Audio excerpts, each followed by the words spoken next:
Bueno, pues estamos con Agustín Cantón, que ha tenido la generosidad de recibirnos para hablar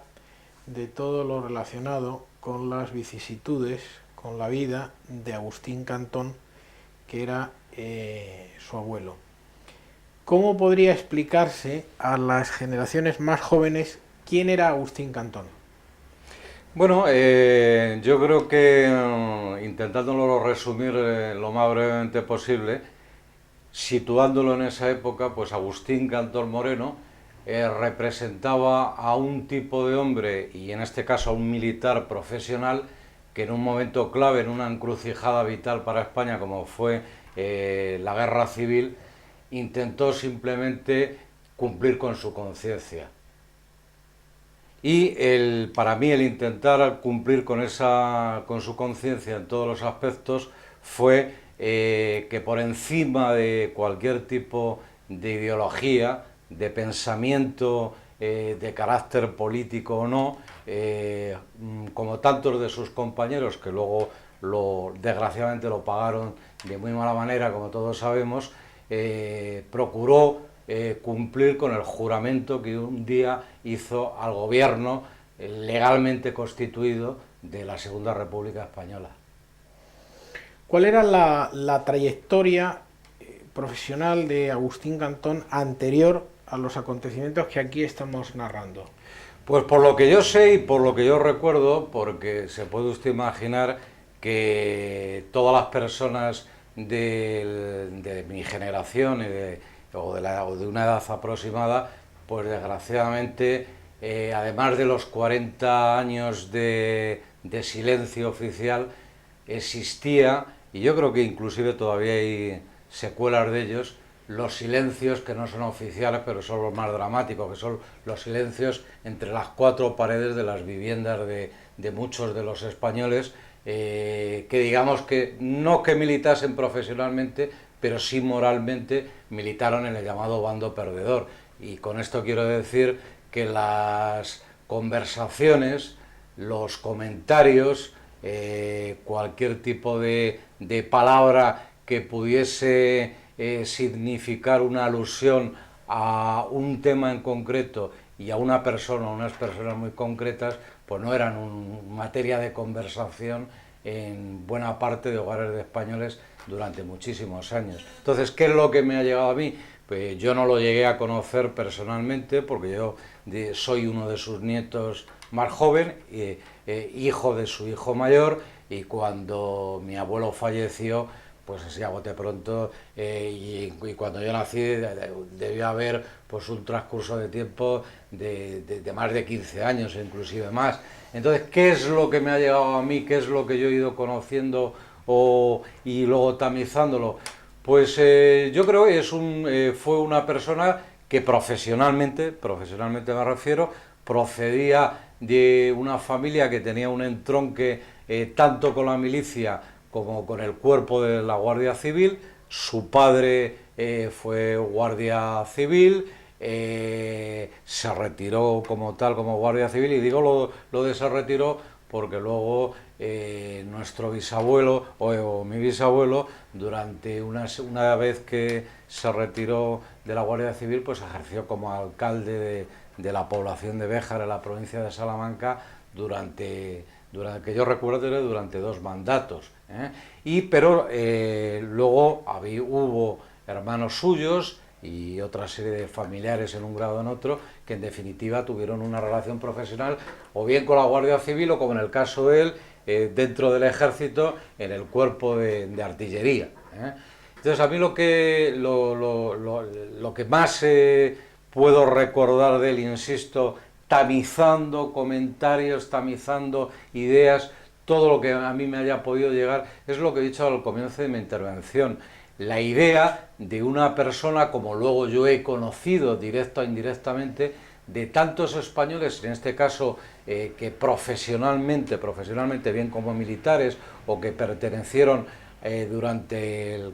la Guerra Civil Española a los diferentes cuerpos de seguridad del Estado, se limitaron, con independencia de su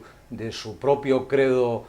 político, a cumplir de una manera honesta el juramento de fidelidad que a través de la República hicieron al pueblo español. Bien. Vete ahora a primer plano. Primer plano. Valente trabajó los... Lo metió mi padre, joder. Cuando quieras. En Agustín Cantón se da una circunstancia más trágica, si cabe, dentro de la propia tragedia. Es un hombre que ha nacido en un cuartel de la Guardia Civil y en el santuario de Santa María de la Cabeza va a tenerse que enfrentar con un guardia civil que tiene su propia graduación, con el capitán Cortés. Bueno, rebobinando para atrás en cuanto a recoger el comentario que hacía yo antes. Lo poco, que tampoco es que sea excesivamente breve, pero lo poco realmente que yo conozco de la intervención de mi abuelo en un punto importante durante el desarrollo de la Guerra Civil Española, es que insisto en lo de su lealtad a la República. Esa lealtad a la República y a su propia conciencia significó que en el momento en que se recibió la orden de asedio al santuario de Nuestra Señora de la Cabeza, mi abuelo lo que intentó en todo momento, y eso se tradujo en las diferentes conversaciones que tuvo con el capitán Cortés, es que por supuesto no hubiese,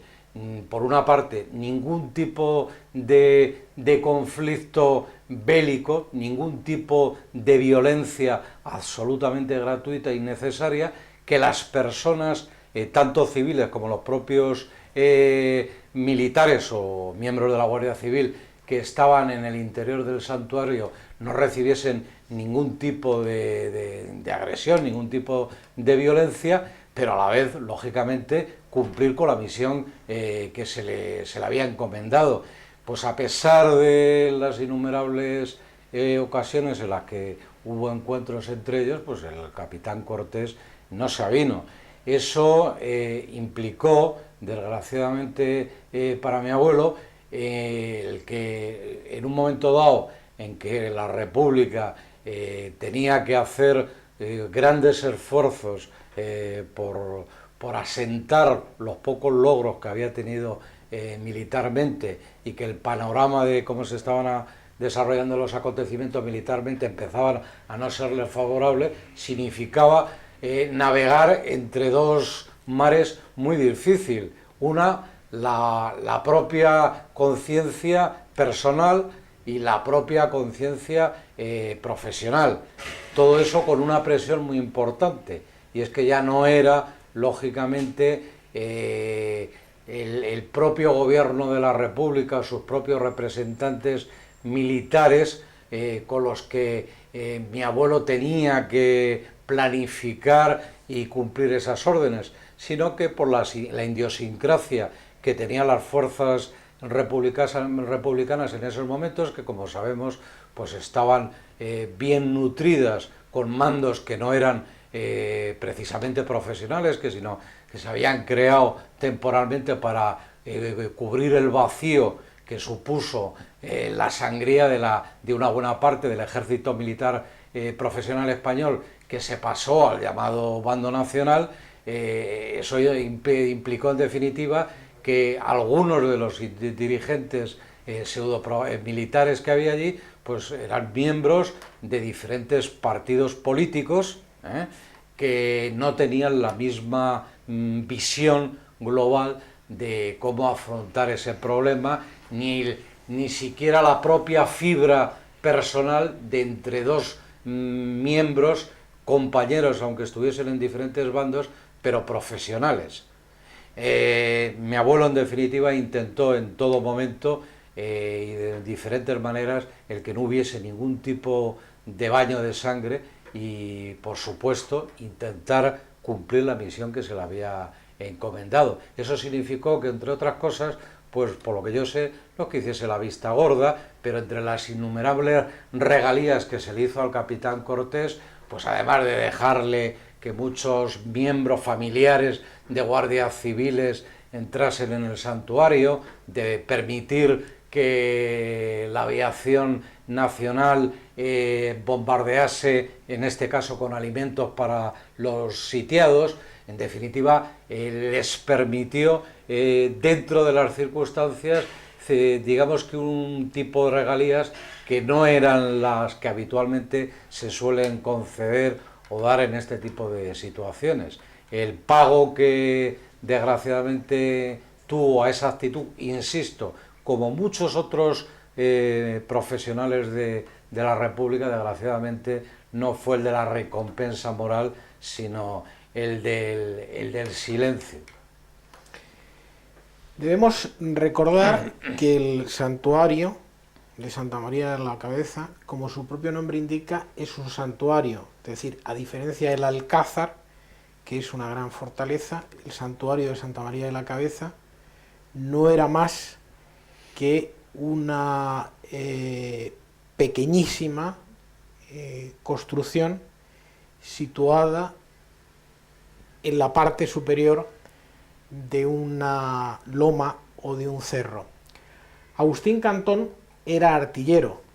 Eso significaba que posiblemente en su condición de artillero se diese cuenta que una utilización masiva o certera de la artillería hubiese supuesto la aniquilación total de las personas que estaban dentro de ese pequeño santuario, ¿no? Hombre, yo deduzco que, claro, es hacer, en este caso, cábalas, ¿no? Sobre el pensamiento de una persona que insisto, no tuve la fortuna de conocerle personalmente, pero yo tengo la convicción de que en esa posición tan difícil que se encontró mi abuelo, tanto como ser humano como militar profesional, pues él adivinaría de diferentes circunstancias. Una de ellas es que no se repitiese precisamente la misma, desde el punto de vista psicológico, primero la misma situación del Alcázar, es decir, crear gratuitamente supuestos mártires. Mártires que en ese momento un baño de sangre siempre son innecesarios, pero que digamos una acción militar precisamente en el que se utilizase la artillería, pues lógicamente por las características orográficas, por los medios que disponían en esos momentos, pues por mucha precisión que hubiese, utilizando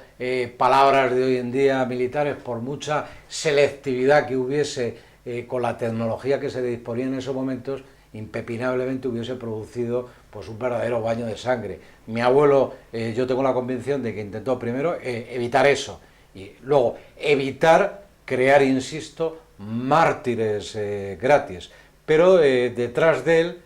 y delante de él había primero otro militar que yo creo que sí tenía esa idea de inmolación. Para mí creo que tenía esa idea de inmolación, y por detrás pues tenía miembros militares del gobierno republicano y de carácter político también, que a toda costa lo que pretendían evidentemente es que se rindiese ese santuario y que se eliminase y se cortase de tajo lo que pudiese implicar el que aguantase el asedio el santuario. Hasta donde llegamos, ¿qué sabemos de la trayectoria militar de Agustín Cantón con anterioridad a estos hechos? Pues yo,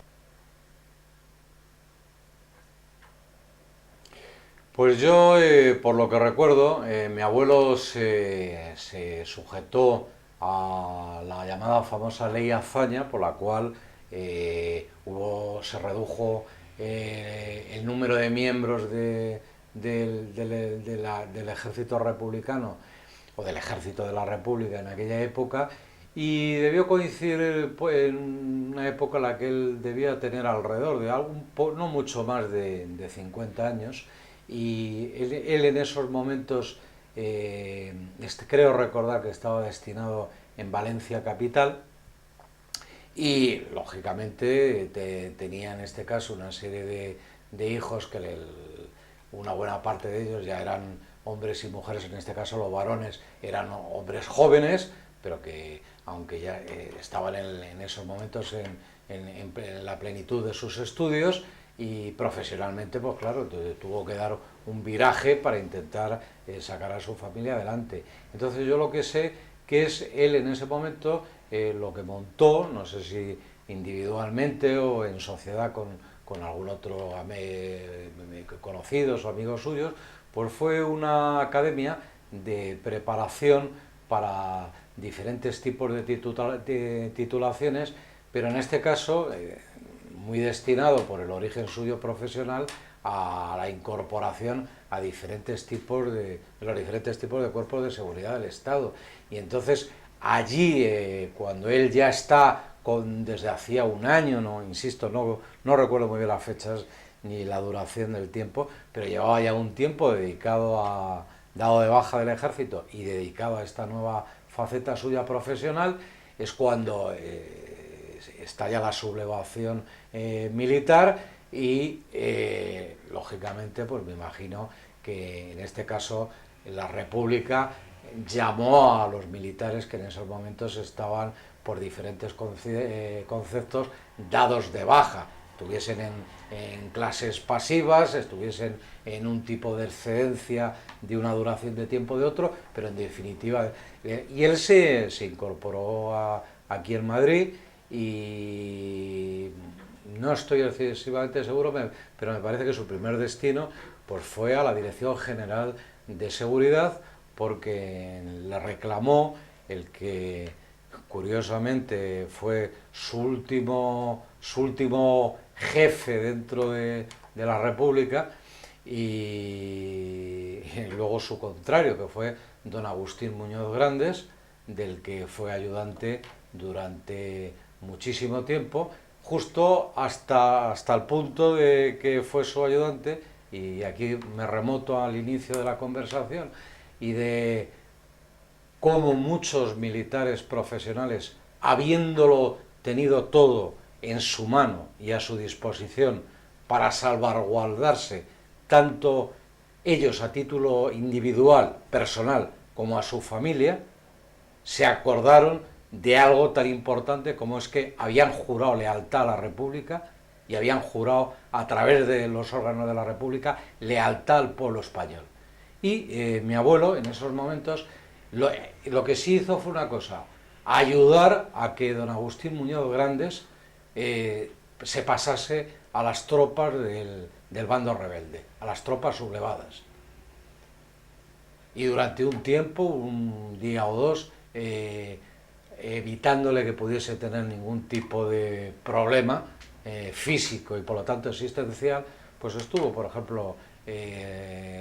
resguardado y protegido por mi abuelo en el Hotel Nacional en la Glorieta de Atocha, hasta que logró él el pasarle personalmente al bando al que se había adscrito el señor Muñoz Grande, y él decidió quedarse bajo la autoridad del gobierno al cual había jurado lealtad. Es decir, que ayudó a pasar a su propio jefe y en consecuencia a salvarse cuando Agustín Muñoz Grandes había asumido ya un posicionamiento de carácter político-militar, y Cantón, sin embargo, decide quedarse fiel a aquella bandera que él entiende que está sometida a la legalidad. Efectivamente, y luego yo creo que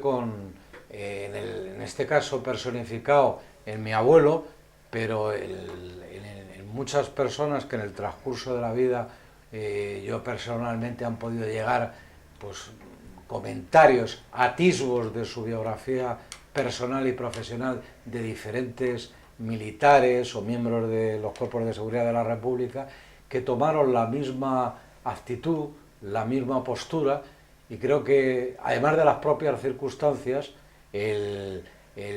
gobierno, la autoridad que salió triunfante de ese conflicto, fueron justamente con los que fueron más duros, más radicales y menos comprensivos, porque en definitiva esa actitud les recordaba la mala conciencia y les recordaba cómo en un punto y en un momento difícil